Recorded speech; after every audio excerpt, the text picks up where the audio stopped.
Today we have a good video for you, and this is the comparison between the Poco X3 GT, the Poco F3 and the Mi 10T 5G. This is the lazy reviewers. Let's get right into it. Let's start off with the specs first, starting with the Mi 10T 5G. This has a Snapdragon 865 processor with 8GB of RAM and 128GB of storage. Moving on to the Poco X3 GT, we have the Dimensity 1100 processor with 8GB of RAM and 256GB of storage. Lastly, today we have the Poco F3. This is the regular version, not the GT, and this has the Snapdragon 870 with 8GB of RAM and 256GB of storage. Talking about camera, we have a 64 megapixel main camera on the Mi 10T 5G. Along with that, we have a 13 megapixel ultra wide and a 5 megapixel macro. Moving on to the X3 GT, we have a 64 megapixel main camera with 8 megapixel ultra wide and a 2 megapixel macro camera. Lastly, on the Poco F3, we have a 48 megapixel main camera with 8 megapixel ultra wide and a 5 megapixel macro. Taking a look at the build quality on the Mi 10T 5G, we have a glass sandwich with an aluminium frame. On the X3 GT, we have a plastic back and a plastic frame, pretty cheap feeling. Lastly, on the Poco F3, we have plastic frame, but we do have a glass sandwich, glass front and back. The battery on the Mi 10T 5G is 5000 mAh with 33 watts of fast charging.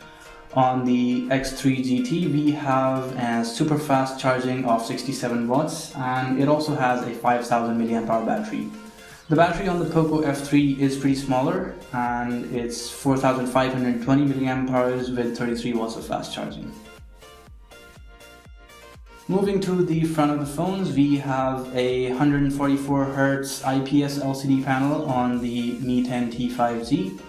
On the X3 GT, we have a 120Hz IPS LCD. It doesn't get too bright, it's pretty dim, you can see, compared to the Mi 10T 5G. On the F3, we have a pretty bright 1300 nits 120Hz OLED panel. Taking a look at the front cameras, on the Mi 10T 5G, we have a punch-hole camera in the top left. It's pretty medium sized, not too big, not too small. On the X3 GT, we have it in the center. It's the biggest one in all of the three, and on the F3 we have it in the middle as well, but this time it's pretty small. Okay, so now let's get testing, starting with the Antutu benchmarks.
The Poco X3 GT managed a score of 592,000, the Mi 10T managed a score of 628,000, and the Poco F3 got a score of 682,000. And moving into the details of the test, we can see that the X3 GT suffered a heavy loss in the CPU department. It only scored 149,000 points. The Mi 10T and the F3 scored about 185,000. The Mi 10T 5G was behind in the GPU department compared to the Poco F3. Now let's talk a little bit about my thoughts on the phones.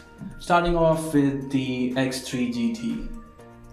The phone has a plastic back and the plastic frame. It's pretty cheap feeling.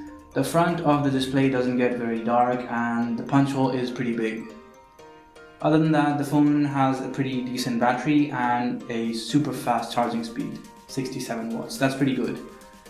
The camera bump looks pretty good. It's symmetric and it doesn't have the two-tone bump like the Mi 11 or the Poco F3.